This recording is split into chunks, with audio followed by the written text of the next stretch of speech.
नमस्कार, मी मिनल माळी मढवी स्पेशल रिपोर्टमध्ये आपल्या सगळ्यांचं स्वागत।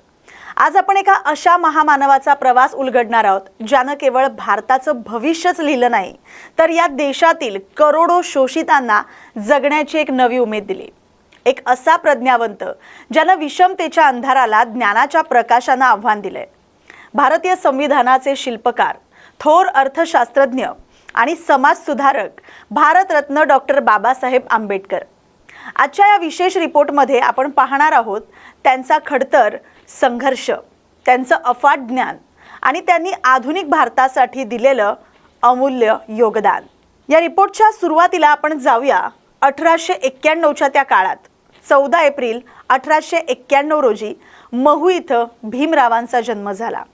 लष्करी शिस्त असलेल्या घरात जन्म झाला असला त्यांचं बालपण सामाजिक विषमतेच्या सावलीत गेलं। शाळेत असताना केवळ अस्पृश्यतेमुळे त्यांना वर्गाच्या बाहेर बसून शिक्षण घ्यावं लागलं। मात्र हे अडथळे त्यांच्या ज्ञानाची तहान भागवू शकले नाहीत। तरी बाहेरच्या जगात पावलोपावली जातीभेदाच्या झळा सोसाव्याच लागल्या।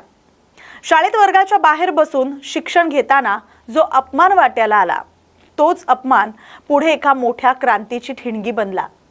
भारतीय इतिहासाच्या पटलावर अशा काही व्यक्ती होऊन गेल्यात ज्यांनी केवळ इतिहास घडवला नाही तर येणाऱ्या पिढ्यांसाठी प्रगतीचा मार्गही आखून दिला।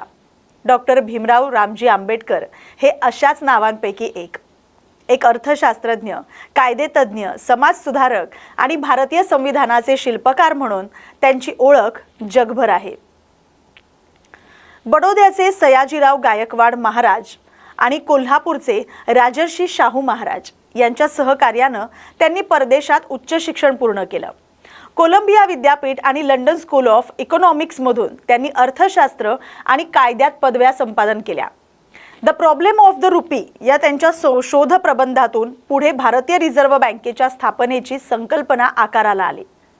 भारतात परतल्यानंतर त्यांनी पाहिलं की राजकीय स्वातंत्र्यापेक्षा सामाजिक स्वातंत्र्य अधिक महत्त्वाचे। 1927 मध्ये महाड इथं झालेला चौदार तळे सत्याग्रह हा केवळ पाण्यासाठी नसून तो मानवी हक्कांचा आणि सन्मानाचा लढा होता। नाशिकच्या काळाराम मंदिर सत्याग्रह असो किंवा मूकनायक आणि बहिष्कृत भारत यांसारख्या वृत्तपत्रांमधून केलेली जनजागृती, बाबासाहेबांनी पिचलेल्या समाजाला शब्द दिले। शिका, संघटित व्हा आणि संघर्ष करा हा त्यांचा संदेश सामाजिक क्रांतीचा महामंत्र ठरला। डॉक्टर बाबासाहेब आंबेडकरांचं कार्य हे केवळ एका समाजापुरतं मर्यादित नव्हतं तर ते देशाच्या पहिल्या मंत्रिमंडळात कायदा मंत्री होते। त्यांनी कामगारांसाठी कामाचे 8 तास करणं, महिलांना मालमत्तेत अधिकार देणं, हिंदू कोड बिल मांडणं आणि दामोदर व्हॅली सारख्या प्रकल्पांच्या माध्यमातून जल व्यवस्थापनाचं धोरण आखणं अशा अनेक महत्त्वपूर्ण जबाबदाऱ्या त्यांनी पार पाडल्या। संविधानाच्या मसुदा समितीचे अध्यक्ष म्हणून त्यांनी देशातील विविध जाती, धर्म आणि भाषांना एका सूत्रात बांधणारं जगातील सर्वात मोठं संविधान देशाला बहाल केलं। संविधानाची ताकद आणि महिलांचं उत्थान।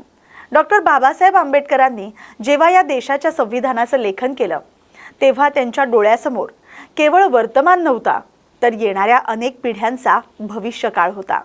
आज आपण पाहतो की प्रत्येक जात आणि धर्मातील महिला शिकून मोठ्या पदावर विराजमान आहेत। पण ही दारं कोणी उघडली? बाबासाहेबांनी हिंदू कोड बिलच्या माध्यमातून महिलांना मालमत्तेत अधिकार, घटस्फोटाचा अधिकार आणि सन्मानानं जगण्याची कायदेशीर तरतूद केली।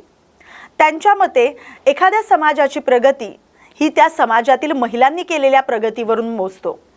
आजच्या कॉर्पोरेट क्षेत्रापासून ते राजकारणापर्यंत महिलांचा जो दबदबा दिसतो त्याचं श्रेय संविधानानं दिलेल्या समान संधीला जातं। संविधानाच्या माध्यमातून बाबासाहेबांनी अशा कायद्यांची पायाभरणी केली ज्यामुळे बालविवाहासारख्या अनिष्ट प्रथांना आळा बसला। आरक्षण आणि विशेष तरतुदींमुळे आज ग्रामीण भागातील महिलाही जिल्हाधिकारी, डॉक्टर, इंजिनियर होऊन देशाच्या सेवेत रुजू आहेत। बाबासाहेबांनी दिलेला मतदानाचा अधिकार हा राजा असो किंवा रंक प्रत्येकाला समान ताकद देणारा ठरला। महिला कामगारांसाठी प्रसूती रजा देणारा कायदा हा बाबासाहेबांनीच देशात सर्वप्रथम मांडला। आयुष्याच्या उत्तरार्धात सामाजिक समतेचा शोध घेताना त्यांनी 14 ऑक्टोबर 1956 रोजी नागपूरच्या दीक्षाभूमीवर बौद्ध धम्माचा स्वीकार केला। 6 डिसेंबर 1956 रोजी त्यांचं महापरिनिर्वाण झालं. परंतु त्यांनी दिलेलं लोकशाहीचं आणि समतेचे विचार आजही जिवंत आहेत. डॉक्टर बाबासाहेब आंबेडकर हे केवळ एक नाव नाही, तर तो एक विचार आहे. पण आज प्रश्न हा उरतो की आपण खरोखर बाबासाहेबांच्या स्वप्नातील भारत घडवला आहे का? केवळ त्यांच्या पुतळ्यांना हार घालणं किंवा जयंती साजरी करणं म्हणजे त्यांचे विचार जोपासणं नव्हे. महामानव डॉक्टर बाबासाहेब आंबेडकरांच्या या अतुलनीय कार्याला न्यूज मराठी 24/7 परिवारातर्फे कोटी कोटी प्रणाम. या स्पेशल रिपोर्ट महामानवमध्ये आज इतकंच. ताज्या घडामोडींसाठी पाहत राहा न्यूज मराठी 24/7. नवा भारत, नवा विचार.